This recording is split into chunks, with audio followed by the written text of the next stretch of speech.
Hello again from educator.com, and to continue with vocabulary, we're actually going to learn the tough words now. We're going to learn what we do when we go over scientific and technical terms. The plan here for this lesson is pretty simple. We're going to learn technical words first, and I'm going to kind of explain what I mean by that.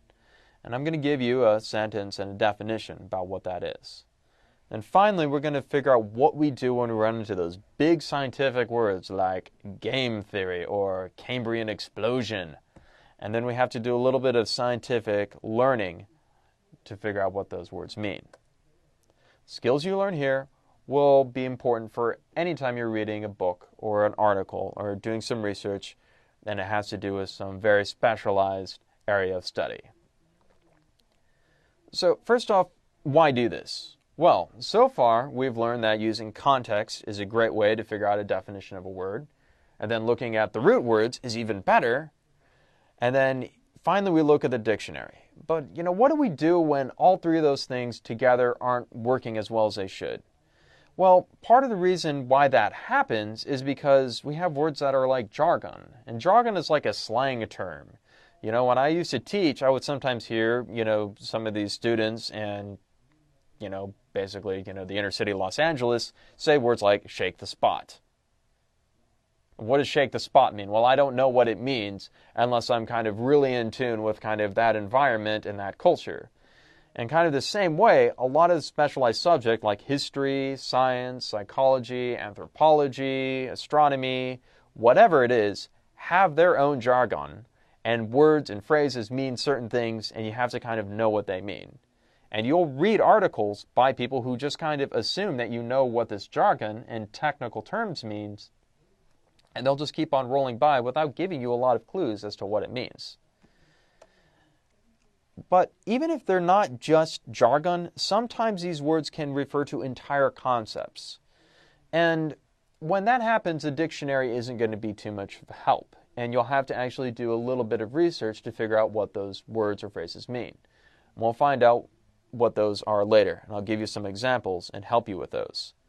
But don't worry though, it's the jargon, the really simple ones that you can just go straight to a dictionary for and get without any problems that are going to be on those entrance exams. However, when you're reading along and you're reading a big paragraph, don't be afraid to do a little bit of research when they refer to large concepts. So, let's go ahead and just go right into some technical terms. I'm going to give you sentences, and then I'm just going to give you some quick definitions. So, equivocate is a verb. If a bird in the hand is worth two in the bush, then it clearly follows that we should have no birds on top of George W. Bush. I have equivocated a word. Godric Gryffindor and Salazar Slytherin once asked what it means to be honorable. Godric gave examples of bravery and self-sacrifice. Salazar gave examples of noble, pure-blood wizards. Godric said that Salazar equivocated the term honorable. Probably maybe have an understanding of what this word might mean, but even if you don't, it's a technical word, go straight to the dictionary, and we find out it means this: to change the definition of a word. Or, alternately, to use a word in a different way. So, bird in the hand is worth two in the bush, George H.W. Bush. Those are two different ways to use the word Bush. Honorable means something different when you're Godric Gryffindor or Salazar Slytherin. However, equivocate also means to use a word in a non-committal, unclear way. When the great president, Bill Clinton, was on trial for doing some things he shouldn't, he was being cross-examined by a prosecutor who's trying to prove him guilty. And he would answer questions with words like this: well, sir, it depends on what your definition of is. That is an example of equivocating, using words in a very non-committal, intentionally unclear way, and it frustrated the entire country. And we all knew he did it anyway. Extrapolation or extrapolate. Here we go. Scientists have measured the movement of a glacier. For the past 25 years, the glacier has moved by 1 inch every summer. They extrapolate that it will move by 1 inch again this summer. The price of oil has risen in times of war, and it has gone down in times of peace. Through the process of extrapolation, we can conclude that war will rise the price of oil. So, what does extrapolate or extrapolation mean? Well, it's pretty simple. To use known data to make predictions about the future. So actually, extrapolation is a little bit like using a crystal ball. However, it could also mean to use observable data to make an inference about non-observable data. A great example of this is when we first started discovering planets outside of our solar system. We did not have good enough telescopes to see planets, but we could see shadows on stars. And so we extrapolated that it must be a planet that is orbiting that star. Now, here's another technical term. The word is non sequitur. Here's examples. Asserting that because ice cream is tasty, it must also be healthy is completely non sequitur. And what does non sequitur mean here? It does not make sense to believe that because cavemen ate raw food, that raw food is better for you. This is also non sequitur. The extrapolation's data is not relevant. Why? Well, because we're measuring the movements of a glacier and you're talking about the rising tides of the ocean. It has a non sequitur basis for its prediction. What does non sequitur mean? Non sequitur literally means does not follow. And here we go, a statement that does not follow logically from what was previously said. Ice cream is tasty. It must also be very, very good for me. Hey, the caveman ate raw food and free-range stuff all the time, so clearly that must be better for human beings living in the modern world. These are examples of non sequitur. Now, remember, scientific words sometimes you can go to the dictionary for and get a real nice, short, one-sentence definition, and then you can keep on reading and understand what it is. But because science is an area of specialization, sometimes the words you don't understand refer to entire concepts that you'll have to do a quick Wikipedia search or quick Google search or maybe even go to your library to research what that person is talking about. If I said agoraphobia, you already know what that means from the previous lessons. This is somebody who is afraid of going outside because they have agoraphobia. They don't like public spaces and they're generally fearful of people when they play World of Warcraft all day. A megabyte, well, you know it means mega, and this is a unit of measurement when it comes to computers. A megabyte is much larger than a simple byte. Do you know what an endorphin is? Well, have you ever run for a really, really long time and suddenly felt happy? Well, that's because the endorphins in your brain are kicking in and they make you feel good. Do you know what game theory is? Have you ever heard of it? Well, it would take an entire lecture to explain what game theory refers to. Likewise with cognitive dissonance. You know, I could tell you what cognitive means. It means something that has to do with your mind or your thinking, but cognitive dissonance is a discussion in itself. And if you read something in a psychology article and it kept talking about cognitive dissonance, cognitive dissonance, cognitive dissonance, go to Wikipedia to figure that one out. Pavlovian. Well, it's an adjective and it has something to do with a psychologist named Pavlov, but that is also a large concept, and I would have to explain what Pavlovian conditioning is before you could understand that word. These are examples of large concepts. So, what do we do in this kind of scenario? Well, let's just go through a quick process of the words phenomena and theory. And as I kind of explain how these things work together, you'll have a better understanding of both words. This is what you would have to do if you came onto a word in your reading that referred to something that you didn't understand in a dictionary very easily. First off, phenomenon. The motion of the stars, planets, and sun, and the moon is a universally observable phenomenon. A very specific astronomical phenomenon is a solar eclipse. Very rare but predictable phenomenon are the passing of asteroids and comets. Now, if you were to use context clues to figure out what phenomenon means here, you might get the idea that it just refers to things that happen in the sky or things that have to do with astronomy. Well, that's not actually the case. Part of the problem with the word phenomenon is that it's so big and it covers so much that it's actually hard to define. But here's a quick definition of what phenomena is.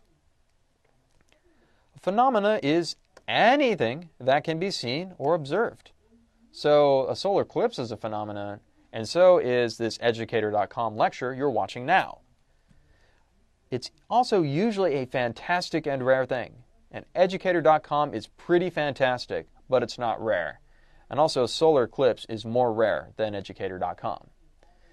And phenomena usually refers to things that are important or they're big events in the natural world. Of course, phenomena doesn't just have to talk about things that happen in the sky. If I was talking about, a cell inside, of a human body and it was slowly dividing and slowly becoming a fetus and then eventually becoming a baby, well, that's called a phenomena too, because it can be observed and it can be seen, and it's also a big event. Now, what's a theory? Well, a theory is also a pretty broad word, and a scientific theory is actually something that results of many, many phenomena and many, many experiments. Sometimes we think that a theory is just what you come up with before you test it with an experiment. Well, it's a little bit more than that. A theory is a set of statements and principles devised to explain a group of facts or phenomena.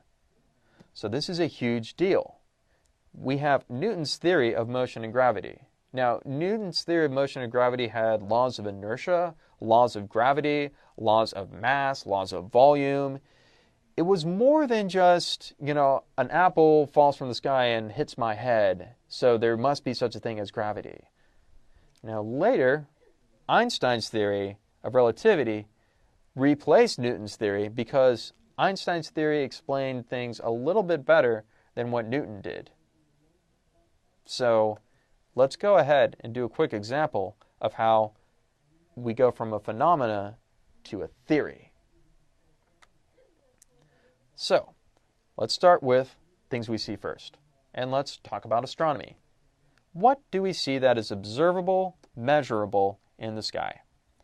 Well, I see stars move across the sky, or rather, I would if I didn't live in Los Angeles. And some of you probably see a lot more stars than I do. Go outside at night sometime and watch them across the sky. Los Angeles sky just basically looks like daytime all the time. The sun moves from the east to the west. Yep. You look up at the sky, you just kind of lounge out in the grass all day, you will see the sun go like this across the sky. Also, at nighttime we have this thing called the moon, which is also glowing and pretty, and it moves across the sky like the sun does. Now, if you're really, really lucky and you live in a really rural place, you might be able to see Mars, Jupiter, and Venus travel across the sky, and they kind of move in circles too. Also, unless you've been in an earthquake, I bet you've never actually felt the earth moving. So you probably wouldn't believe that it does unless somebody told you. So, thousands of years ago, people observed all this phenomenon, and they came up with a theory to explain everything that they were seeing. Well, let's start with the most obvious. Unless it's an earthquake, the earth is not moving. So, therefore, the earth does not move. And the planets and the stars and the moon and the sun, what's holding them up there? Shouldn't they fall down? But I don't see anything. So I bet that they must be held up in the sky in crystal spheres. Crystal is transparent. We can't see it. So the sun must be in one, and the stars are all in one, and the moon is in one, and they're all moving slowly, slowly around in these big crystal spheres in the sky. And how do I know that they're moving around in the sky? Well, because if something's in the sky, just by definition, it must be moving in a circle, because it's the nature of things in the sky to move in circles. Don't ask me why, but that's just what people believed. And so that was a geocentric theory of the stars in the solar system. Now, you and I know that that's not correct anymore, right? Why was this not held today? Well, it's because there was some observable, measurable phenomena that didn't quite fit with that old theory. Yeah, I see the stars move across the sky, and I see that the sun moves from east to west, and I see that the moon moves like the sun. And yes, we also see Mars, Jupiter, and Venus move, but they don't move in perfect circles. A perfect circle is like this. But when people were observing Mars, Jupiter, and Venus, they noticed it moved like this across the sky. It seemed to move back and forth in a big circle across the sky. Now, people still didn't feel that the Earth was moving, but this observation, this phenomena right here was a real problem. And so eventually we came up with the heliocentric theory. And that said, well, the sun is actually at the center and it's not moving. It appears to move because the Earth rotates on an axis and it also orbits the sun. The other planets also orbit the sun. The moon, however, still orbits the Earth. This was called the heliocentric theory. It had a different set of rules and statements and principles to explain the motions of the stars and the apparent lack of motion of the Earth. So, things to remember. If you got a technical word that looks like it's used in a specialized subject like history, like astronomy, like English literature, don't be afraid to go straight to the dictionary if you can't get this from the context and you can't get this from the root word. Chances are that word's being used in a very precise and specific way, and it's best just to memorize a quick one-sentence definition. Now, if the dictionary doesn't help you, remember that words like phenomena and theory often refer to very broad concepts that will need a little bit longer explanation.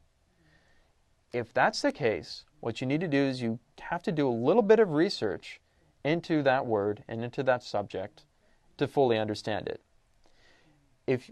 I recommend just doing a quick Wikipedia search, or possibly even going to the library or Googling an online magazine. If you have questions about where to find things on research, go to the writing lectures and go to the research section there. That will help you.